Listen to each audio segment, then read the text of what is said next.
Current world #1 golfer Scottie Scheffler has just made a statement that sent shockwaves through the golf world. It wasn't loud, it wasn't emotional, it wasn't controversial on the surface. But somehow, those few carefully chosen words hit harder than most explosive headlines ever could. Within hours, fans, analysts, and insiders were asking the same question.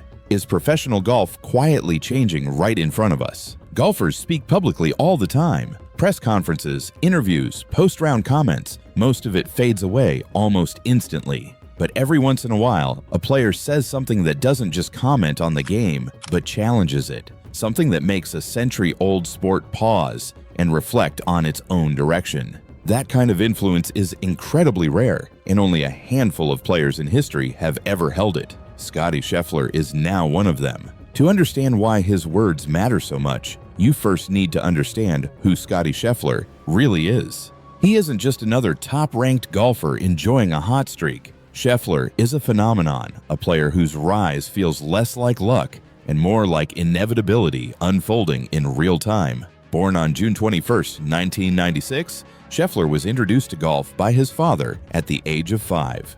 What began as a childhood pastime quickly turned into an obsession built on discipline, patience, and relentless focus. By the time Scheffler reached high school, his name was already circulating in serious golf circles. Coaches and scouts weren't asking if he'd make it to the PGA Tour. They were debating how dominant he could become.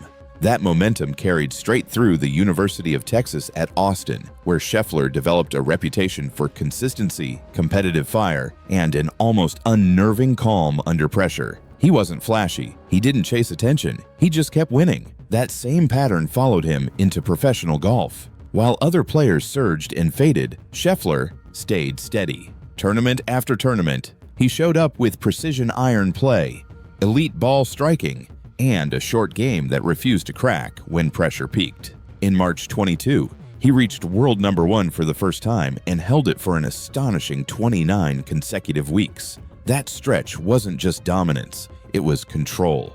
Control over his game, his mindset, and eventually the narrative of professional golf itself. What truly sets Scheffler apart is his image. He has never been known as a loud voice or a disruptive presence. No off-course scandals, no dramatic rivalries, no attention-seeking behavior. He has always represented traditional golf values, respect, discipline, and quiet professionalism. Because of that, many fans assumed Scheffler would always remain neutral when controversy surfaced, someone who played the game, cashed the checks, and stayed out of the politics. That's exactly why what happened next caught everyone off guard.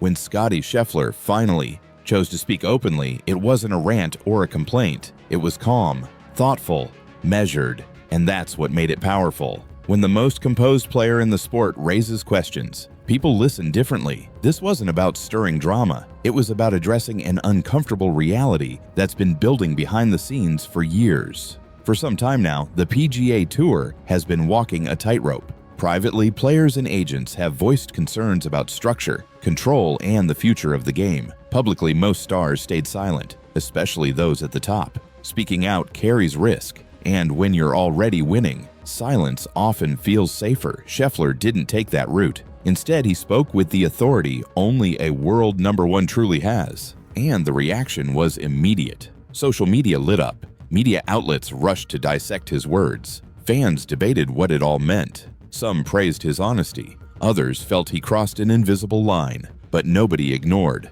it.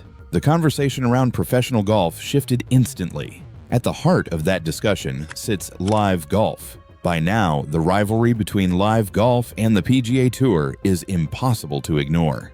LIV introduced a radically different model. 54-hole tournaments, limited 48-player fields, team-based formats, and no traditional cuts. But what truly shook the sport was the money. Backed by Saudi Arabia's public investment fund, LIV Golf offered payouts that dwarfed traditional PGA Tour earnings, forcing players to confront a question golf had never faced so directly before. How much is tradition worth? Critics argue LIV Golf represents sports washing and threatens the soul of the game.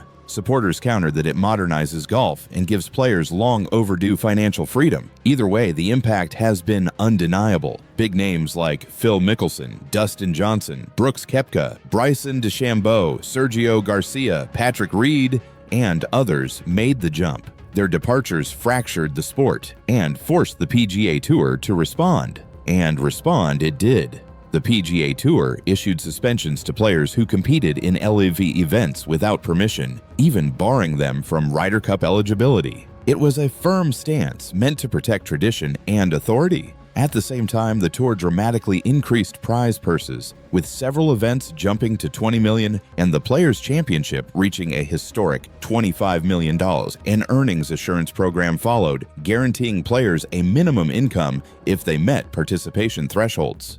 On paper, it looked like progress. Bigger money, more security, stronger incentives. But beneath the surface, cracks began to form. Many players welcomed the changes. Others quietly questioned them. Because while the PGA Tour insisted these updates were about stability, some felt they were reactions, not leadership. Even Jon Rahm openly admitted that without LIV Golf, many of these improvements wouldn't have happened at all. That comment alone raised uncomfortable questions. If competition forced progress, what does that say about the old system? Then came one of the most controversial changes yet, the removal of cuts at select designated events. Cuts have always been a defining feature of professional golf. They separate consistency from inconsistency. They create pressure. They reward endurance. Starting in 2024, the PGA Tour introduced a new structure featuring limited field events with no 36-hole cut and massive prize pools. While stars like Rory McIlroy and Max Homa supported the model, Scottie Scheffler wasn't fully convinced. Scheffler openly described himself as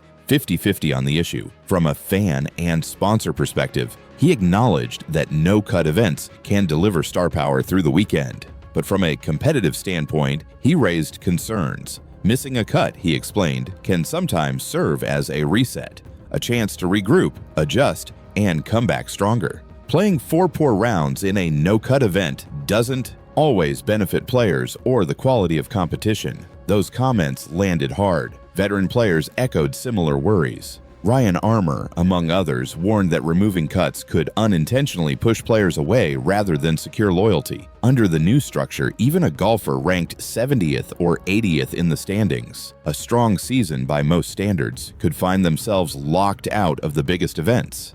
That creates frustration, not because of poor performance, but because of limited access. And that's the heart of the issue Scheffler quietly exposed. Professional golf careers are short. Margins are thin. When opportunities shrink and rewards concentrate at the top, loyalty weakens. Not out of greed, but out of survival. Players want to feel valued for consistency, not just star power. And when the world number one acknowledges that tension, it carries weight far beyond personal opinion. Scheffler didn't attack the PGA Tour. He didn't defend LIV Golf. He didn't pick a side. Instead, he held up a mirror and asked the sport to look at itself honestly. That's why his words mattered. They weren't emotional. They were surgical. Golf is changing. Whether traditionalists like it or not, the old model is under pressure, and pretending otherwise won't stop what's already in motion.